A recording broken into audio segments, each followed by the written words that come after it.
After winning Season 4 of K-Pop Star, Katie never anticipated the challenges that would await her in her journey to stardom. Hi everyone, and welcome back to Midnight Theories, and if you're new here, welcome to Midnight Theories. Today we look back at the musical journey of former YG artist Katie and what drove her to step away from the K-pop world. Katie Kim, mononymously known as Katie, is a Korean-born American singer that has struggled to establish herself in the music industry since 2014.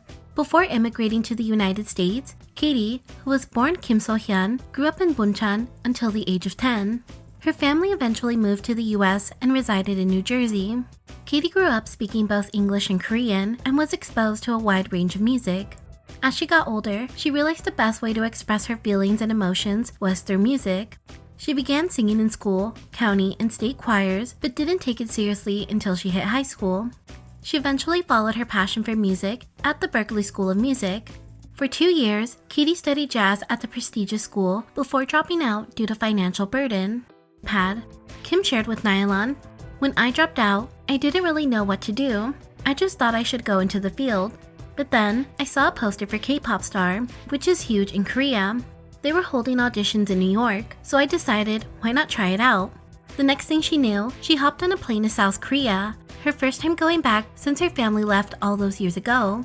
Over the course of YG Entertainment is one of the biggest and most influential entertainment agencies in South Korea. They are responsible for debuting some of the biggest K-pop groups in the past 16 years, such as Big Bang, 21, and Blackpink, among other excessively polished acts.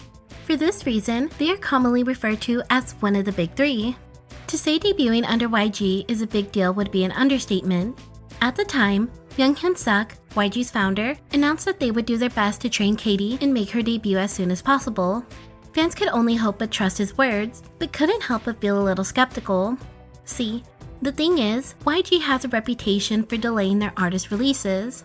Once an artist is established and has acquired some semblance of popularity, YG opts to make sure that the artist's next releases are of premium quality.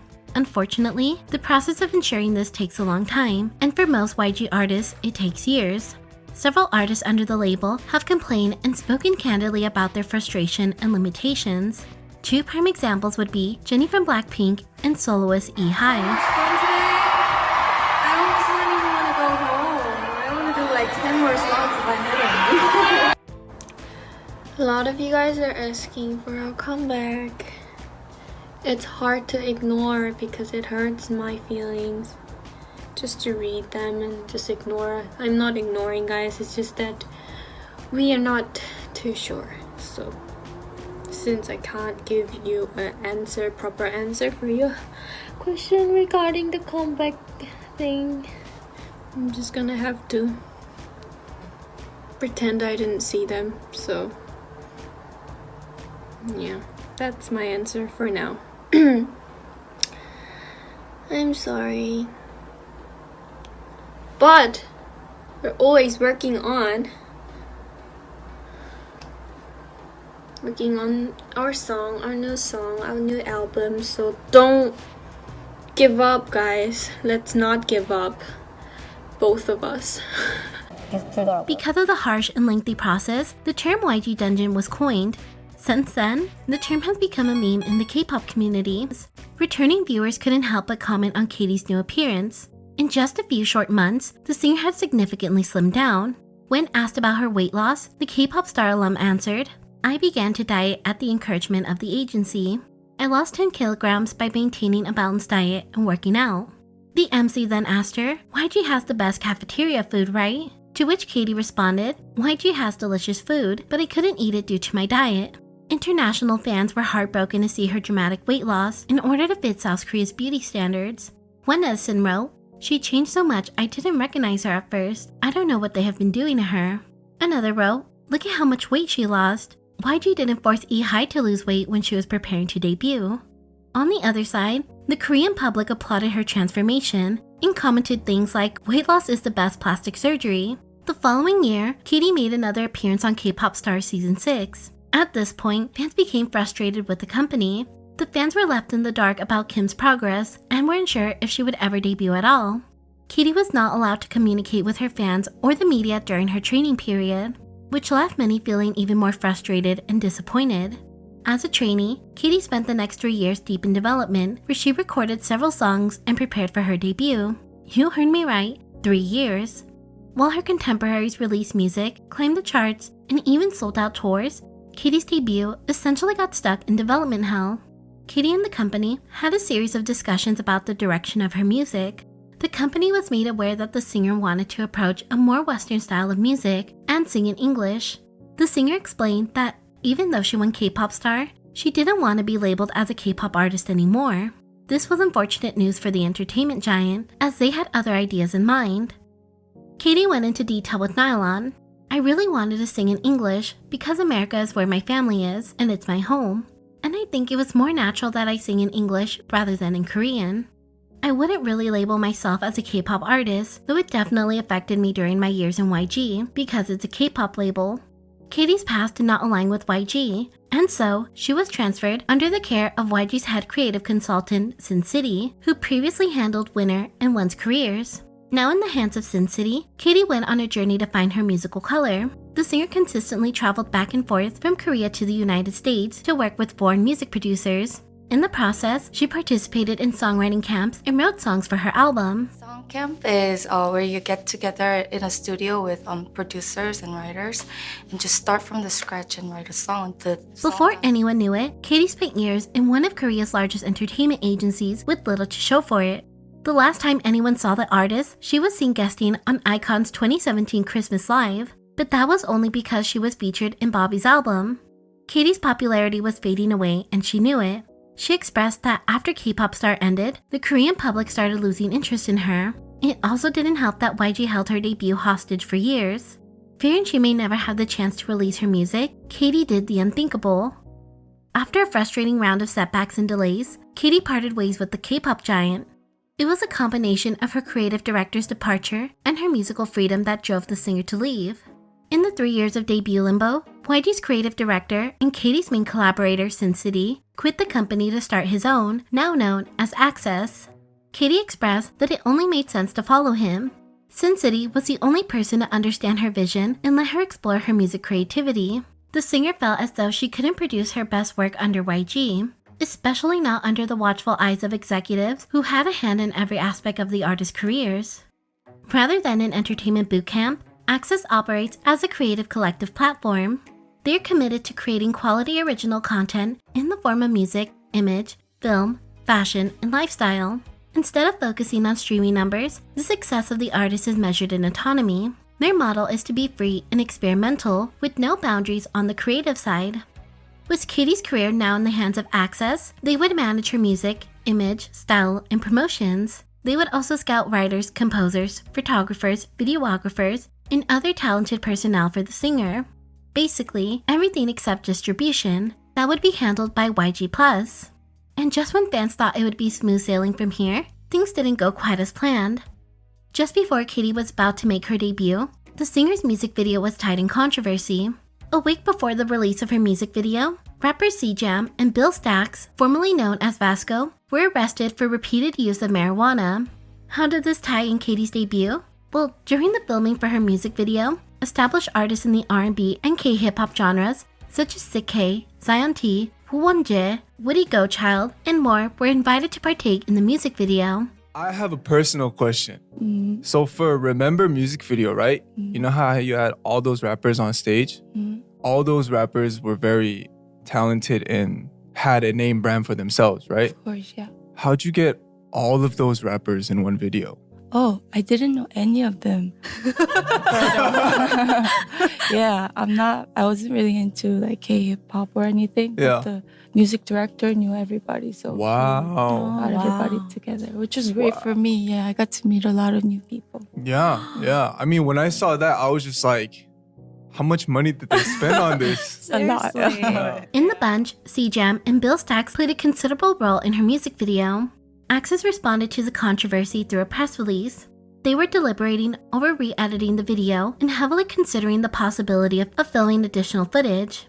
In the worst-case scenario, they would have to delay her debut. Although not fully edited out, Katie's music video was fortunately released as scheduled. Finally, after 3 long years of debut limbo, Katie made her debut on June 6, 2018 with her first digital single, Remember. The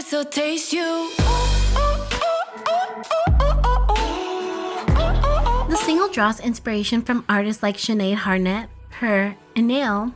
The unique blends of hypnotic R&B pop and deep house serves as the perfect background for Katie's velvety husky voice.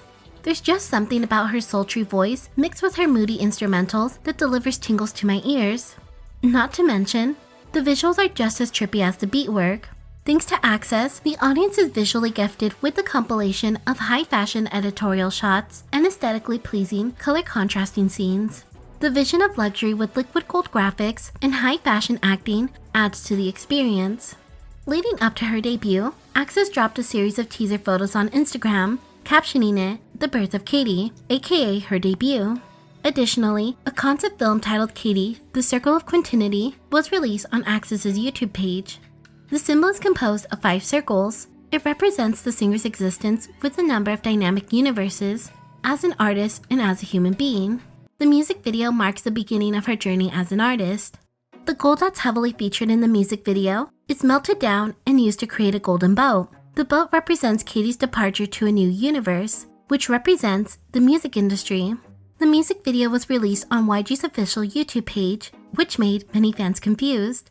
The short answer is, YG decided to upload the music video on the main YG YouTube channel as a parting gift.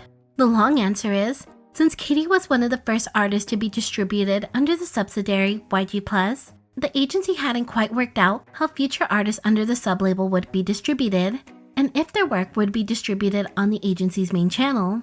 In Katie's situation, it was more of a gift from Young. The single did astonishingly well since Katie no longer had the backing of YG and started from ground zero with the new startup company. The video received over 10 million views and is currently sitting comfortably at 15 million. Additionally, the single landed at number 1 on Spotify viral charts in 7 different countries. Remember did so well, in fact, that Ty Dolla $ign even hopped on a re-release of the track. You work with like some of the big names in the States too, like Ty Dolla $ign. Oh, right? Yeah. Really? That's crazy. Is it? You got a feature? Yeah. From Is he that expensive for a feature? I think so. Really? I think we I don't spent think a you know lot. about that, but like, Due to the unexpected positive response, Access and Katie delayed the release of her EP. In an interview with Pop Crush, Katie elaborated on the decision. "We got some calls from labels from the US. I was going and having meetings with people and trying to decide which one would work best for me. We were trying to make better strategies so more people could hear about me. In the end, Katie partnered with AWOL in 2019 to distribute her music in the US and manage her American activities." Coming off a successful debut with her first digital single Remember, the singer moved to LA in 2019 to make her place in the American music industry. Since her departure from YG, Katie has tried to break away from the K-pop identity she was branded with after winning K-pop Star. Nearly 5 years after winning K-pop Star, Katie officially released her first album. Log, the name of Katie's EP, is a continuation of Remember. The album was titled as such because the singer felt that as a rookie, she was logging into the industry. According to a press release, the EP was recorded in 1 week in Los Angeles and serves as an intimate introduction to the R&B darling.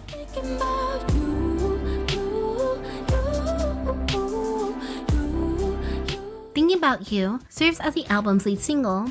One of the things that sets Katie apart from other artists is her willing to experiment with different genres and styles. The long-awaited comeback is mixed with blends of jazz, soul, funk, and of course R&B that complements the singer's vocal range. Nearly 2 months after releasing her single, Katie performed on M Countdown, her first and only time promoting on a Korean music show as a soloist. Along with her single, the album contains 5 other tracks that delivers an introspective soundscape perfect for the most reflective moments of life and love.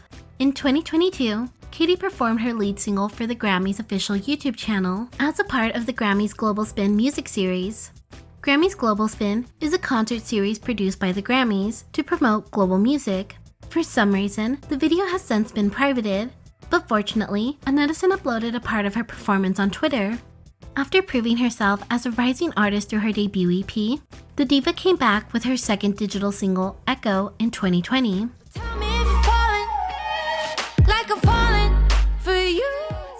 Echo is another masterpiece by the producers and director of Remember. For this comeback, Katie takes on a sci-fi blockbuster-style approach, using the California desert as her playground. According to the Korea Herald, who interviewed Katie, the cost of the music video was an impressive $300,000. It's also selected as one of the best music videos of April 2020 by Pitchfork. The single carries on the vibe of Log, foreshadowing how Katie will log into a new ego. The futuristic up-tempo R&B track uses the paradox of sad minor chords and light rhythmic verses.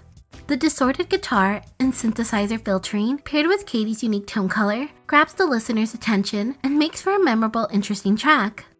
Echo was originally set to release back in 2018, after the release of Remember. To remind you, after the single gained traction overseas, the R&B singer received many love calls from US labels. The raving response led her agency to delay her future projects, which included the release of Echo. In addition to her music career, Katie has also been a vocal advocate for Asian American representation in the entertainment industry. She has spoken out about the challenges that Asian American artists face and has encouraged others to pursue dreams despite the obstacles.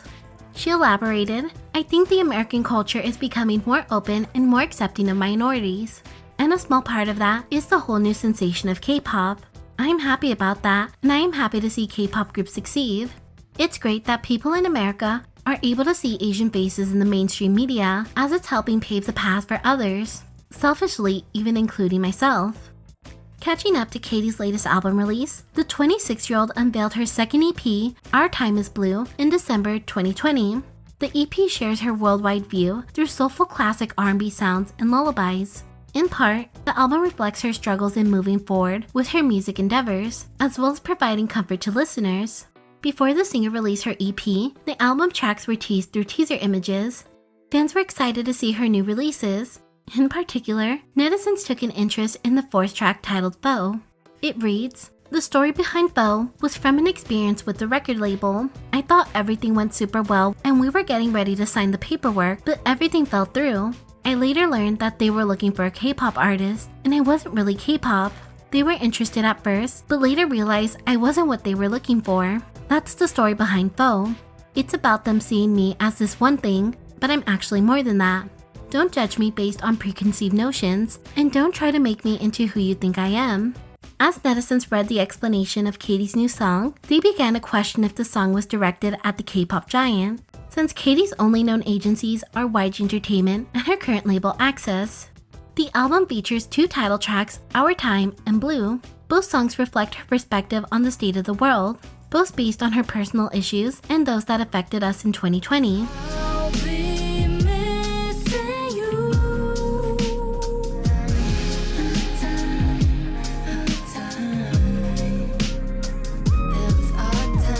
Our Time music video is drastically different from anything Katie has released before. The music video is in the style of a webtoon. It tells the story of an android named Katie who falls in love with a human, ultimately breaking the most important law in their universe. The track is very mellow and calm compared to her previous title songs. The second single features Levin Kali, a Dutch singer-songwriter who helped co-write the song. Since the release of her latest album, Katie has signed with Columbia Records, and her music is being pushed by Sony Korea. She has also performed in a handful of events, such as MuCon 2021 and at Yamaha's Way Up House launch event at Coco London. Most recently, Katie collaborated with Wongi and Jay Park for their single Rock With You. It was just released on March 31st, so I highly recommend checking it out along with her other music. For Katie, her debut under YG Entertainment was not the success that many had hoped for, but it was crucial to her growth. Katie is a talented and inspiring artist who is steadily rising and making a name for herself in the music industry. With her unique style and powerful voice, she is sure to continue to captivate audiences around the world in the years to come. Have you heard of Katie or her music before today? Personally, I remember first discovering the singer during her K-pop star days, and following her up until Thinking About You. I'm so happy to see how much she's grown as an artist, and I can't wait for her to release more music. That about wraps up today's video. So as always, thank you for watching and enjoy your stay.